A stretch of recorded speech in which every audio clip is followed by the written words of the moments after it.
Hello everyone. Channel UPSC playlist mindset में आपका स्वागत है।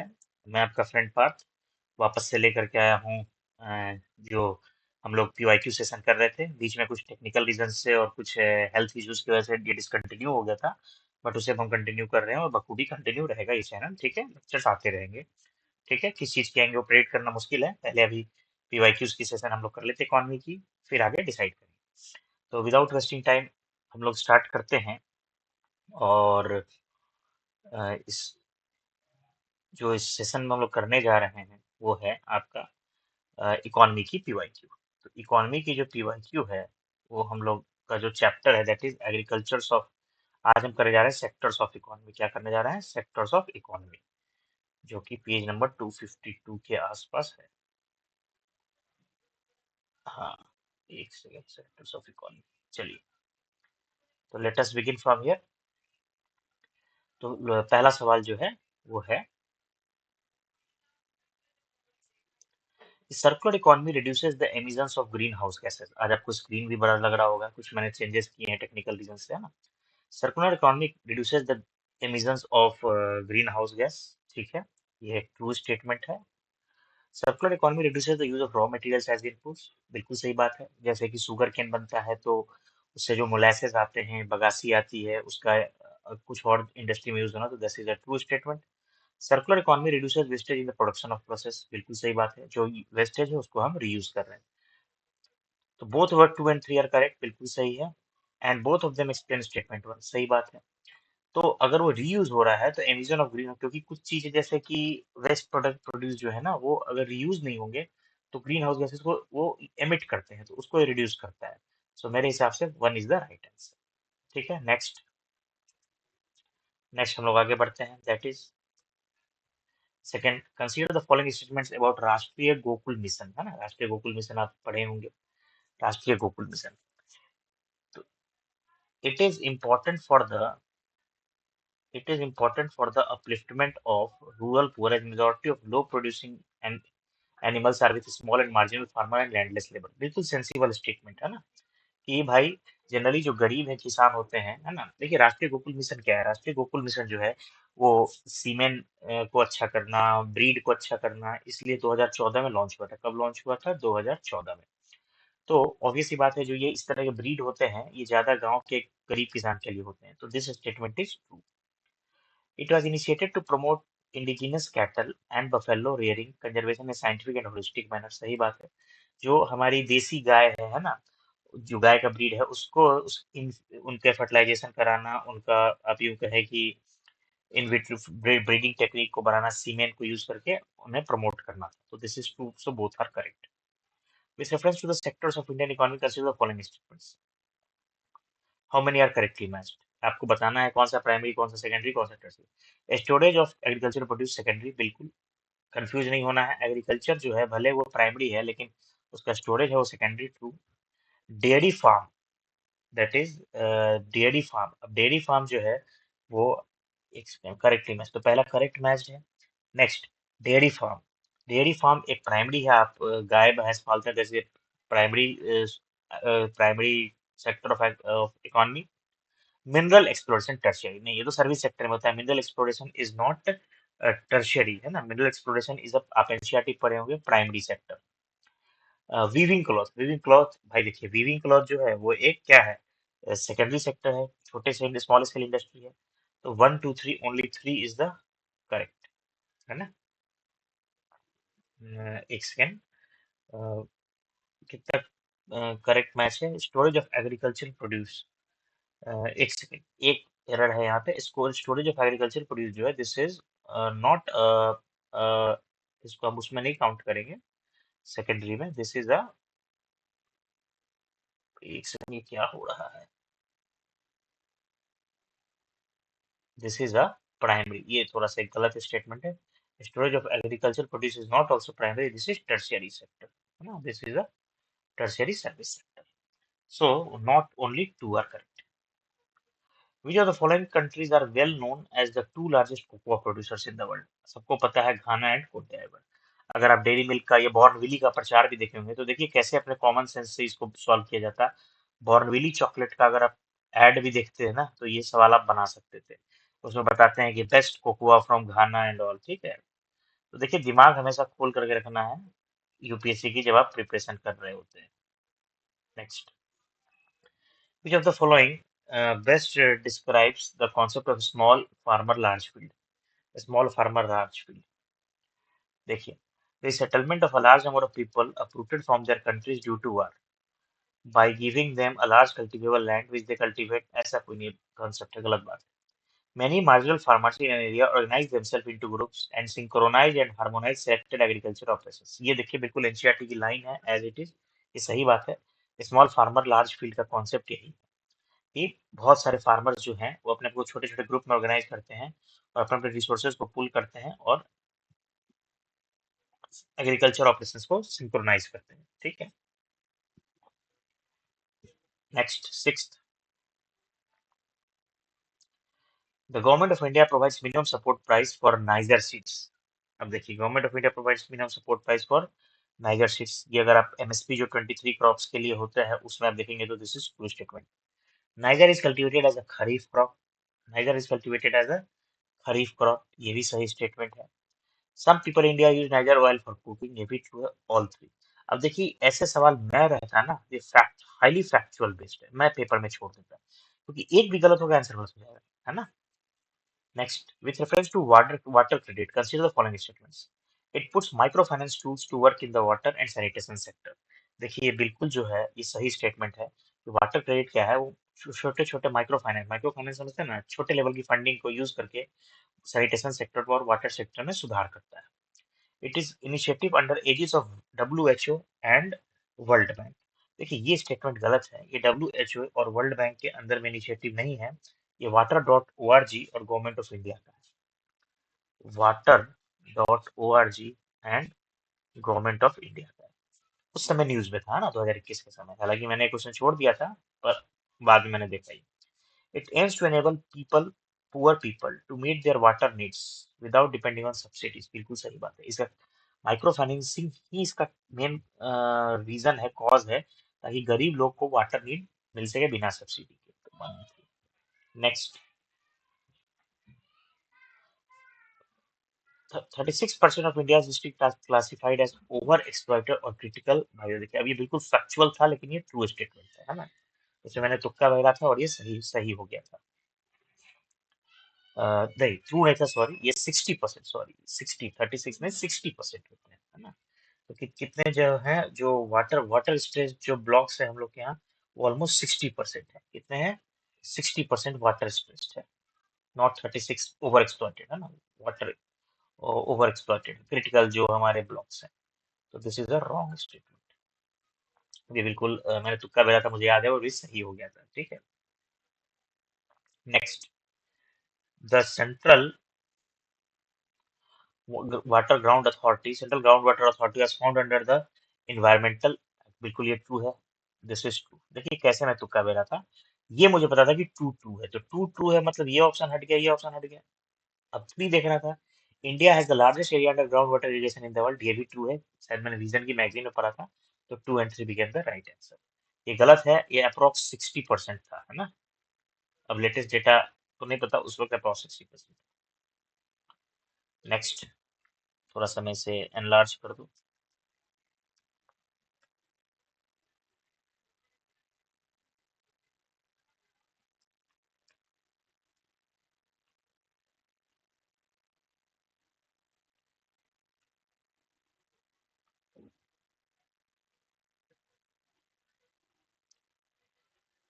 नेक्स्ट आते हैं, 1 मिनट में इसे थोड़ा सा एनलार्ज करना चाह रहा हूँ।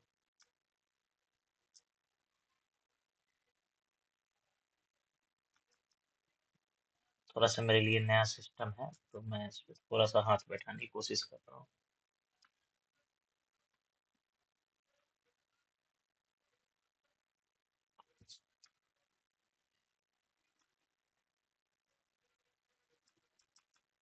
चलिए देखता हूँ, इसी में आगे हम लोग कर लेंगे। नेक्स्ट, क्या हो गया?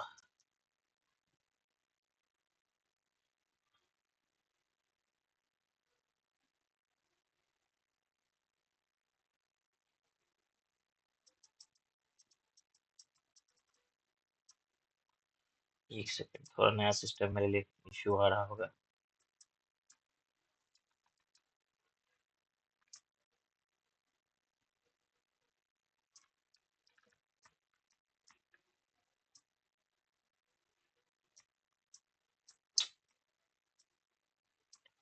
ये क्या हो गया?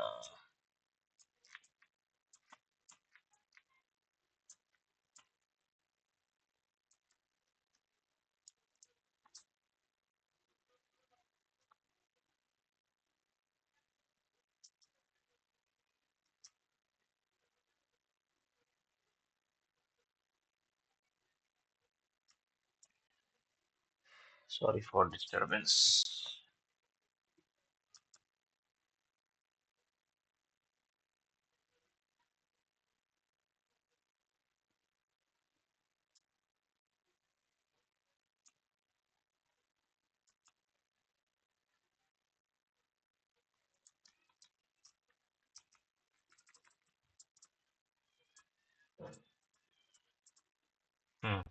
सॉरी, हम नीचे आ चुके हैं।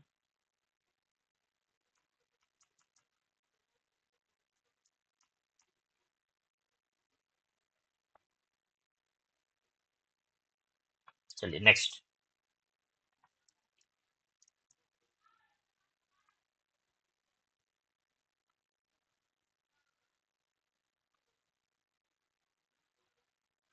With reference to chemical fertilizers in India, consider following statements, है ना? At present, the retail price of chemical fertilizer is market driven and not administered by the government. देखिए ऐसी बात नहीं है ना? गवर्नमेंट फर्टिलाइजर प्राइस को कंट्रोल करती है थ्रू सब्सिडी। कैसे कंट्रोल करती है? Through subsidy. Through subsidy. Ammonia, which is an input of urea, is produced from natural gas. This is true statement. Then आपका sulphur which is raw material for phosphoric, ये देखिए ये किससे produce होता है? This is produced using Haber process, है ना? Haber process से प्रोड्यूस होता है। Sulphur which is raw material for phosphoric acid is a by product of oil refinery. बिल्कुल सही है, सल्फर रिफाइनिंग यूनिट होती है रिफाइनरीज के अंदर। तो this is true statement. So B is the right answer. तो देखिए आपके मन में एक प्रश्न आता होगा सर हर सवाल हम लोग को कैसे पता हो? आपको एलिमिनेशन आनी चाहिए, ठीक है? Next. In the case of all cereals, pulses, and oilseeds, procurement at MSP is unlimited in any state of India. ठीक है, procurement is unlimited in any state of India, बिल्कुल गलत बात है। ये अनलिमिटेड होता ही नहीं है प्रोक्योरमेंट, ठीक है? एक सर्टेन वो होता है, ठीक है? उससे नीचे प्राइस क्रैश होने पे होता है, अनलिमिटेड नहीं होता है। In the case of cereals and pulses, MSP is fixed in any state UT at a level to is the market price will never rise. अब देखिए ये स्टेटमेंट भी मेरे हिसाब से गलत है, ठीक है? इसका मतलब समझिए, in case of cereals and pulses MSP is fixed in any state UT at a level to is the market price will never rise. ऐसा कुछ नहीं है, है ना? मार्केट एमएसपी का तरीका होता है कि मार्केट प्राइस सर्टेन प्राइस से नीचे जाती है ना? तो फार्मर को प्राइस क्रैश से बचाया जाता है, ठीक है? तो ये भी एक गलत स्टेटमेंट है। सो 10th का डी।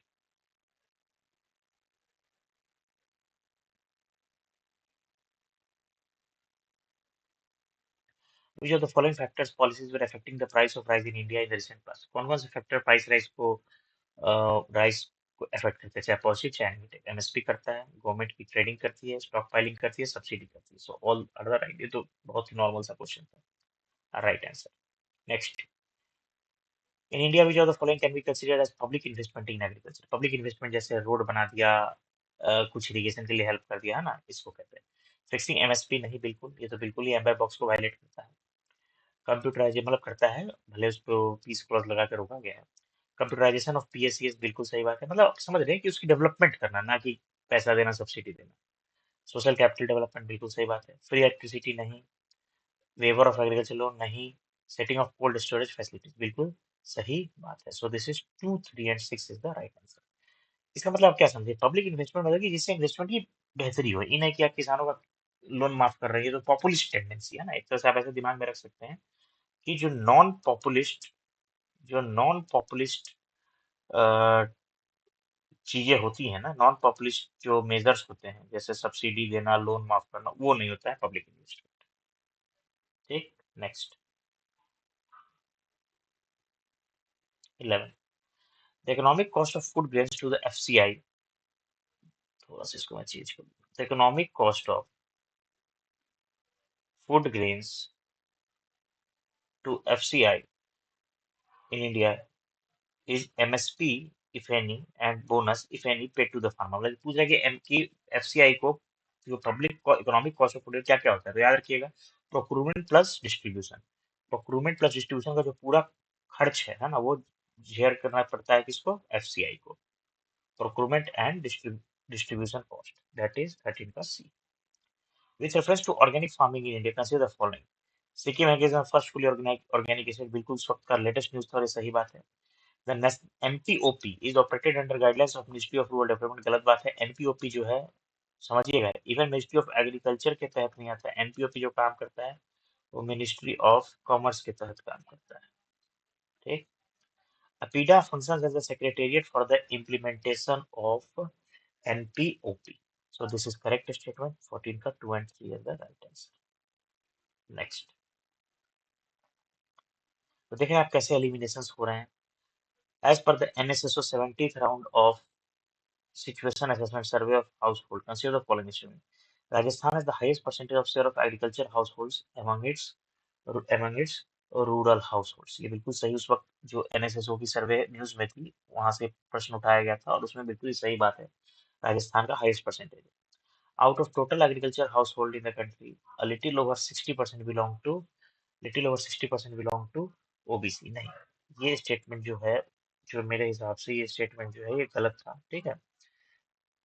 और 45% उसमें रिपोर्ट में थी कि 45% जो लोग थे वो बिलोंग करते थे, जो एग्रीकल्चर हाउस होल्ड थे वो शेड्यूल्ड कास्ट से बिलोंग करते थे.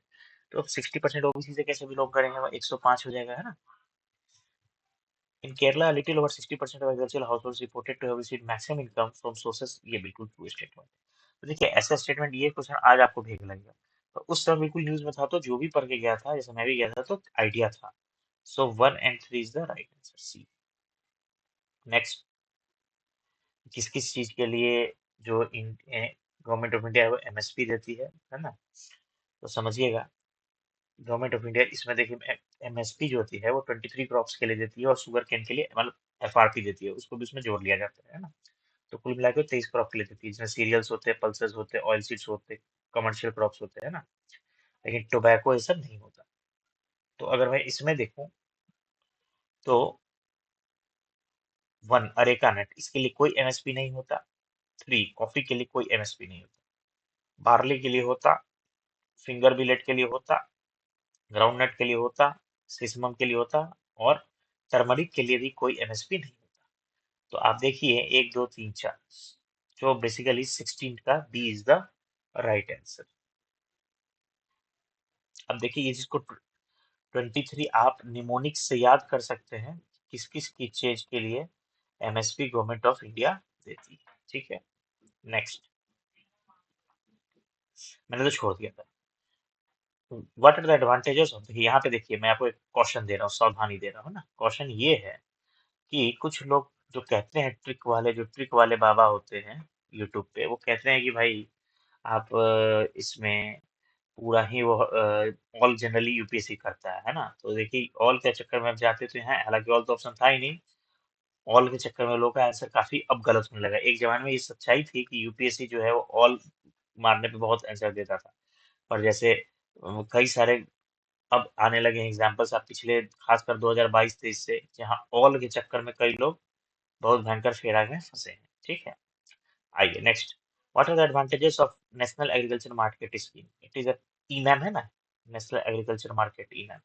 It is pan India trading portal for agriculture commodities. True. It provides farmers access to nation. Farmer को ईनैम से पता चलता है क्या प्राइस है, क्या चल रहा है वगैरह. तो this is true, both are correct statement. ठीक है. नेक्स्ट. अगली बार से मैं ध्यान रखूंगा, पहले ही इसको मैं मैग्नीफाई करके लाया करूंगा, है ना. आज बार बार ये तकलीफ आ रही है सभी मुझे करने में.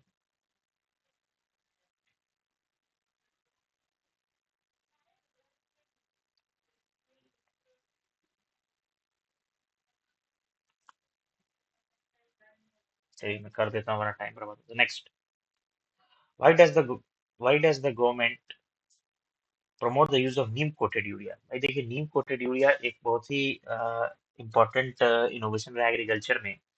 होता क्या था कि आप समझ रहे हैं यूरिया का जो एनपीके होता है ना, यूरिया का बहुत ज्यादा मात्रा हमारे यहाँ सॉइल में, क्योंकि यूरिया बहुत आराम से मिलता था, तो लोग ले लेके सॉइल में मन चाहा यूज करते थे, और उससे सॉइल की फर्टिलिटी खराब हो रही थी, यूरिया एक्सेस यूरिया हो रहा था।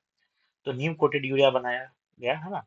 नीम कोटेड यूरिया शायद इफ्को ने बनाया था नीम कोटेड यूरिया। और इसका क्या था यूज कि रिलीज, जो पहला option, release of neem in the soil increases the nitrogen fixation. देखिए ऐसा कुछ नहीं है। Neem coating slows down the rate of dissolution of urea in the soil, ये मेन पर्पस था। जो स्लो होगा सॉइल में यूरिया का डिसोल्यूशन, तो जो एक्सेस यूरिया का प्रॉब्लम था सॉइल में, क्या प्रॉब्लम था, एक्सेस यूरिया का, वो कम हो जाएगा, है ना, एक्सेस यूरिया का। आज थोड़ी आपको स्क्रीन छोटी लग रही हो, अगले बार से मैं इसका ध्यान रखूंगा कि इसे कैसे मैं पहले ही एनलार्ज करके लाया करूंगा। Next, we are the following are the advantages of practicing drip irrigation. Drip irrigation क्या होता है कि पाइप के फॉर्म में, और वहाँ छेद होता है, तो ड्रिप टिप टिप करके पानी गिरता है फसल के पास। तो जो हम ओवर इरिगेशन से जो सैलिनेशन आता था सॉइल में, वो कम होता था। तो reduction in soil salinity correct बात है। सॉइल इरोजन भी नहीं होता है, तेजी से पानी जाएगा तो इरोजन हो जाएगा, ये भी करेक्ट बात है। वीड रिडक्शन इन वीड, ये गलत बात है, ऐसा कुछ भी थ्योरी नहीं है। So two is the so none. फिर उसी हिसाब 19 का जो हो जाएगा 1 and 3। एक second, 1 and 3, none of the above is advantage of, नहीं ऐसा तो नहीं, एक सेकंड कुछ एरर हो गया, एनालाइज करेंगे, लेट अस सी। अच्छा हाँ ठीक है, क्या आया पकड़ में, रिडक्शन इन वीड, ठीक है नहीं, ठीक है, रिडक्शन इन वीड ये सही बात है, क्योंकि होता क्या है समझिए, एक्स्ट्रा इरिगेशन से क्या होता था कि वहां पे खरपतवार जम जाते थे, तो ये सही स्टेटमेंट है। सॉइल सैलिनिटी, हालांकि सॉइल, इसमें मैं आपको बाद में कभी बताऊंगा, मुझे लगता है सॉइल सैलिनिटी भी आनी चाहिए, सॉइल इरोजन, तो मैं इसको होल्ड पे डाल देता हूँ इस क्वेश्चन को, ठीक है, मैं नेक्स्ट क्लास में क्लियर कर दूंगा। AIBP scheme, Accelerated Irrigation Benefit Program, was launched in 96-7 to provide loan assistance to poor farmers. देखिए ये जो है, ये बिल्कुल ही गलत बात है, क्योंकि पुअर फार्मर्स के लिए नहीं, ये आया था लार्ज इरिगेशन प्रोजेक्ट के लिए। लार्ज इरिगेशन प्रोजेक्ट को सपोर्ट करने के लिए AIBP स्कीम लाया गया था। Command development programme was launched in 1974 for the development of water use efficiency. ये ट्रू बात है, so only two is the correct. Next, which of the following best describe the main objective of seed village concept? Seed village concept का main ये क्या है, encouraging the farmers to use their own farm seeds and discouraging them to buy the seeds from others, ऐसा कुछ भी नहीं है। Involving the farmers for training in quality seed production and make available quality seeds to others at affordable cost, ये sensible है तो true हो सकता है। Earmarking some villages exclusively for the production of certified seeds, ऐसा कुछ नहीं है। Identifying the entrepreneurs in the village and providing them technology, ऐसा भी नहीं है। तो मोस्ट सेंसिबल भी था और यही आंसर भी था, ठीक है, उस समय रहा होगा, आज आपको घबराने की जरूरत नहीं है।